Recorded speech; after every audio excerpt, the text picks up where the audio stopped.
बाबा हरिहराना सोनपुरा में होली खेले। बाबा हरिहराना सोनपुरा में होली खेले। बाबा हरिहरनाथ बाबा हरिहर होली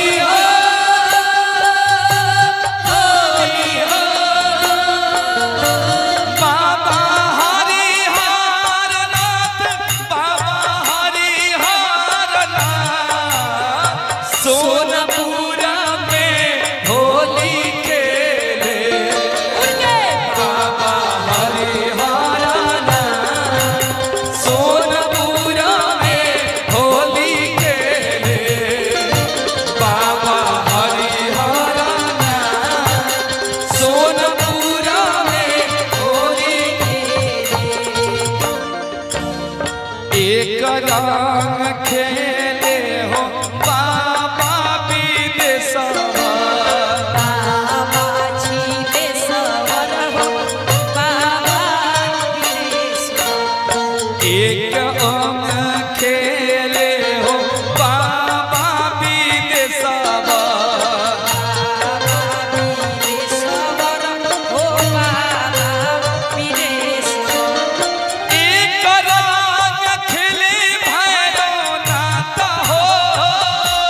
होली हो होली हो। एक और खेले भैरवनाथ नाला में होली खेले। बाबा हरिहरनाथ सोनपुरा में होली खेले। बाबा हरिहरनाथ सोनपुरा में होली खेले। बाबा हरिहरनाथ सोनपुरा में होली खेले। बाबा हरिहरनाथ सोनपुरा में होली खेले।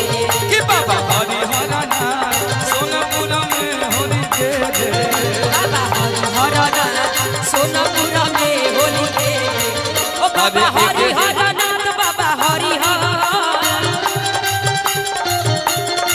ओ बाबा हरिहरनाथ बाबा हरिहरनाथ। सोनपुरा में होली खेले। बाबा हरिहरनाथ सोनपुरा में होली खेले। बाबा हरिहरनाथ सोनपुरा में होली खेले। अरे एक रंग खेले हो काशी विश्वनाथ जी। काशी विश्वनाथ जी हो काशी विश्वनाथ जी। एक रंग खेले हो काशी विश्वनाथ जी। अरे काशी विश्वनाथ जी हो काशी विश्वनाथ जी। एक रंग खेले गोरखनाथ हो। होली हो होली हो। अरे एक रंग खेले गोरखनाथ सोनपुरा में होली खेले। बाबा हरिहरनाथ सोनपुरा में होली खेले। बाबा हरिहरनाथ सोनपुरा में होली खेले। बाबा हरिहरनाथ सोनपुरा में होली खेले। बाबा हरिहरनाथ सोनपुरा में होली खेले। बाबा हरिहरनाथ सोनपुरा में होली खेले। बाबा हरिहरनाथ सोनपुरा में होली खेले। होली है केसिया निकली